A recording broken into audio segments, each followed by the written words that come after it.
What's up, everyone? Welcome back to the channel.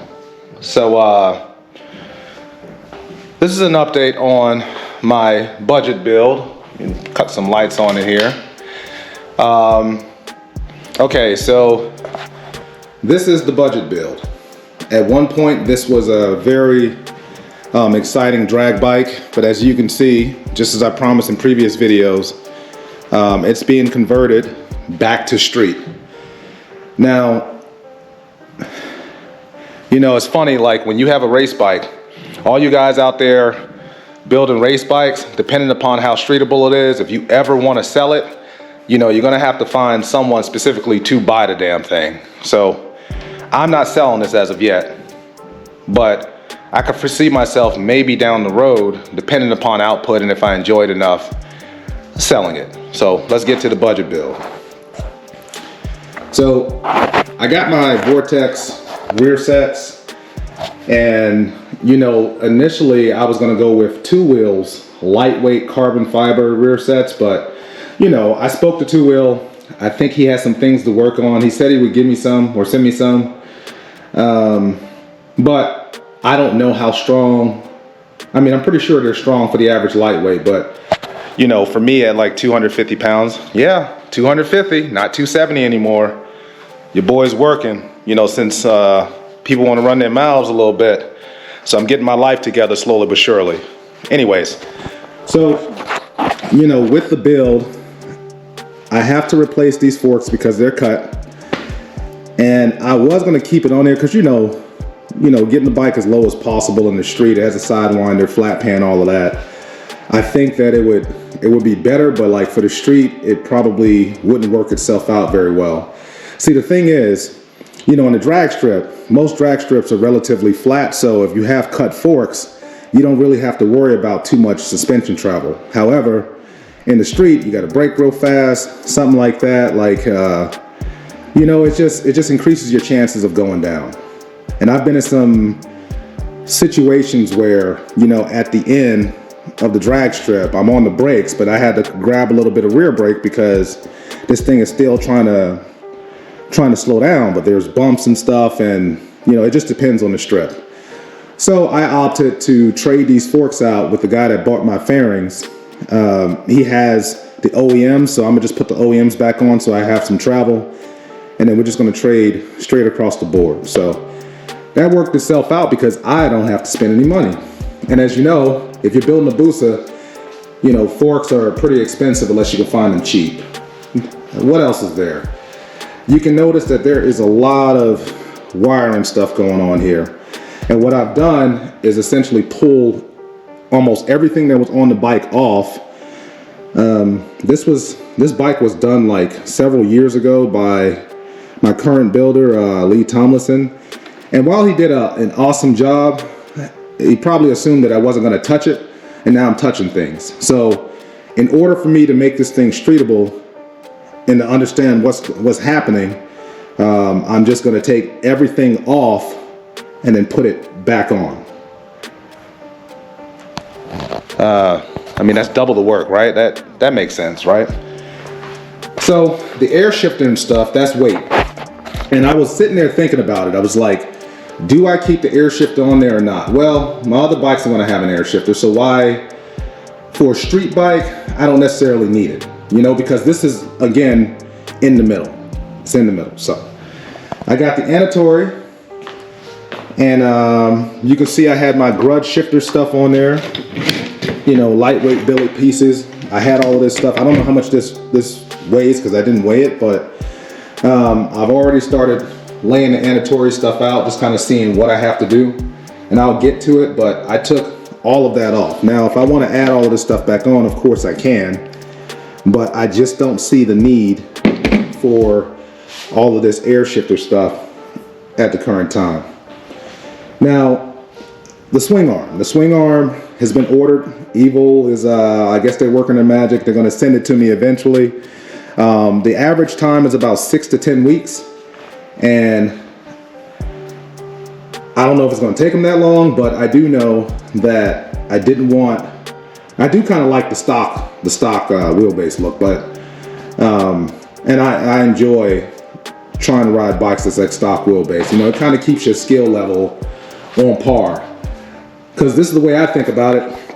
You know, if you're running a bike and if you can ride a stock wheelbase bike, whether that be from a dig or rolling or on road race track, but if you can ride a stock wheelbase bike, then when you get a little stretch on it, what's the issue, you know? So I do like it, but I do have an arm on order. I think it's like 5 to 7. And I think I'm entertaining the thought, and y'all let me know in the comments. This is a 1441 platform with some big cams. So hopefully it's streetable. If not, I'll find out and then I'll have to change the cams. But I'm wondering if I'm gonna keep the nitrous or not. And I'm going back and forth, you know, because I just really don't know. I think at my size, right, because it always boils down to size and who you're racing, if you're racing, you know, I think having that scramble button is a good thing. I just don't know if I want all of that on the bike, because the least amount of stuff that's on a bike makes it more reliable, because there's just more things to go wrong or break. Just like, you know, air shifters. If you don't know, if you don't use air shifters a lot, a line always comes loose. Something always happens, and then now you got to go revert back to shifting with your foot anyway. And I've had that happen at the strip several times. So, you know, it's just stuff just happens. But the bike already has a shock on it. I got the quick access cover. This does have a Gen 2 clutch in it. I'm probably going to take the, and I mean, that's a very expensive clutch. For those who are booster lovers, y'all know, and drag racers, you know, it's a Gen 2 in there and it's very expensive. I don't think that this bike should have a Gen 2 clutch in it because it's, you know, it's not worth it. So eventually I'm gonna take the Gen 2 clutch out and then probably put the stock one back in. But if I do that, then I may take the quick access clutch cover off, because there's no need for me to have it. You know, I only had this so I can service my clutches if need be on the spot. The Sidewinder is a Tuskegee, and you know, if you're a Busa fan, you do know that, you know, the Tuskegee exhaust is one of the best that was built for the Busa. But I don't know that I want to pay these tariff-ass prices nowadays for exhaust. These exhausts are expensive, you know, they've gone up a little bit. So I'm not sure if it's worth it, you know. Clean the injectors and everything. It's all my injectors. I thought I had aftermarket injectors in the bike, but apparently I don't. So I may update the injectors to something if need be. But again, this just all depends on what I'm doing. You know, there's no external fuel system on here. No massive fuel system, and I don't know if I want to go that route, just because, I mean, hell, I even have my Wego on here, but I'm not even sure I want to keep the Wego on here. You know, do I want to put a Zetronics on here? Do I want to do Woolwich?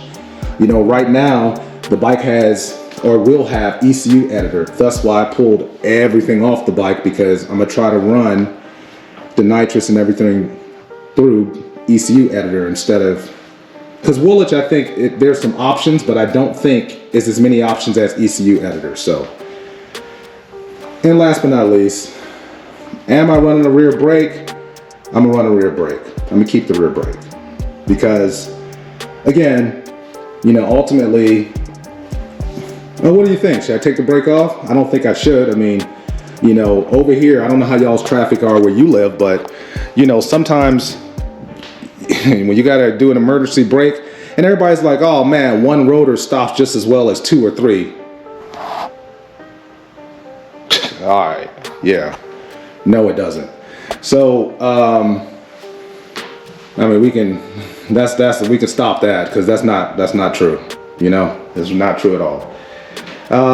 And last but not least, the R1 wheels. So everyone knows the R1 conversion stuff on Busas.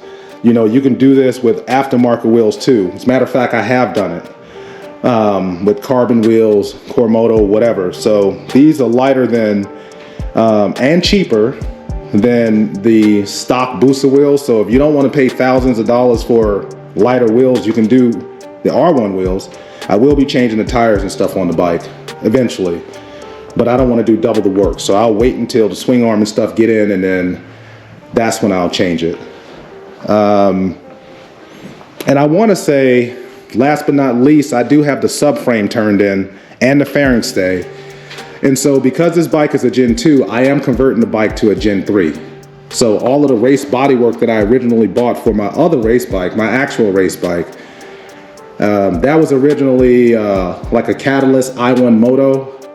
And I ended up, you know, special thanks to Motor Fix, they sent me one of the first carbon bodyworks for that bike. So I was like, okay, well, there's no need for me to have the fiberglass type stuff, but I still have it. And rather than sell it, I figured, well, here we go. Now, you know, I got to do some modifications to it so it's somewhat streetable, but that'll at least keep some of the weight down on the bike, because again, this is just a 1441. It's not what my other stuff is. And really, that's it for now. So I'm working my way through this little build, and it started out as just converting, but I didn't realize how much I needed to change. So now that I know how much I needed to change, it's still going to be great. And as far as the fuel and stuff, it's an MRX02 bike, obviously because of the nitrous, but I don't know what I'm gonna do with that either. But it's still a build, so you know, y'all follow it. And last but not least, I got some exciting news, but it hasn't happened as of yet. But there should be something coming to, well, kind of coming to my garage, kind of. If everything works itself out, it should assist me with my slow race program. Yeah, so stay tuned for that, because, and no, it's not another bike. I don't think I need any more bikes. If anything, I'm trying to downsize. But that's the update on that. And then once I pick up the Stroker BMW, I'll probably make a video on that, because I am going through it with the Stroker bike right now. We got some ECU issues.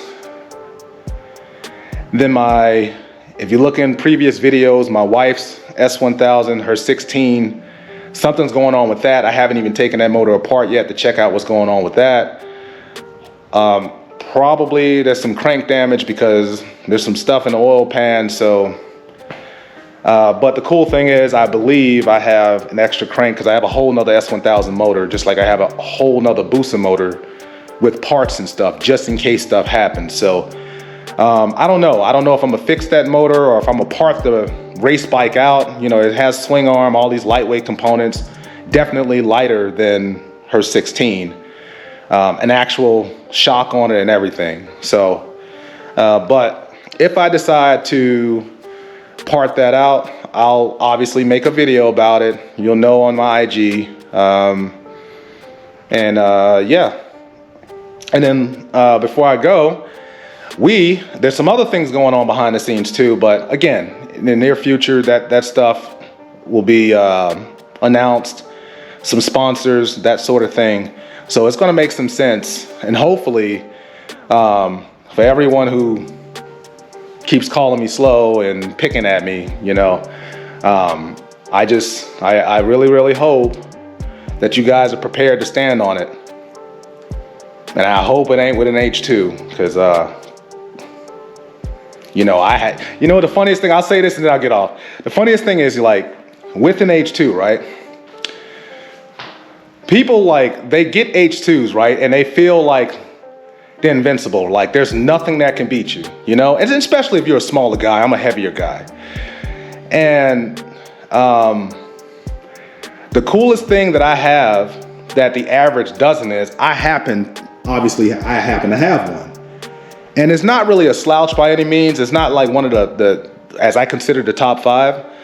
But for someone who's had the bike since it was originally released, I understand the dynamics of the whole thing if you're racing an H2 versus another platform. And those individuals know who they are. I'm not gonna do it. But to those individuals who called me slow, you can best believe, although I'm talking calmly on this, Definitely, I haven't forgot what you did last summer. So I hope you have more than H2s. That's all I got to say. So anyways, this is the build. I'm still converting and changing stuff, and you know, of course, follow it, all of that good stuff, and there'll be more content to come, a lot more content, because I got broke stuff I got to fix, and usually when stuff breaks, I upgrade while it's broken. So I'll have an army of bikes for those who call me slow. Peace.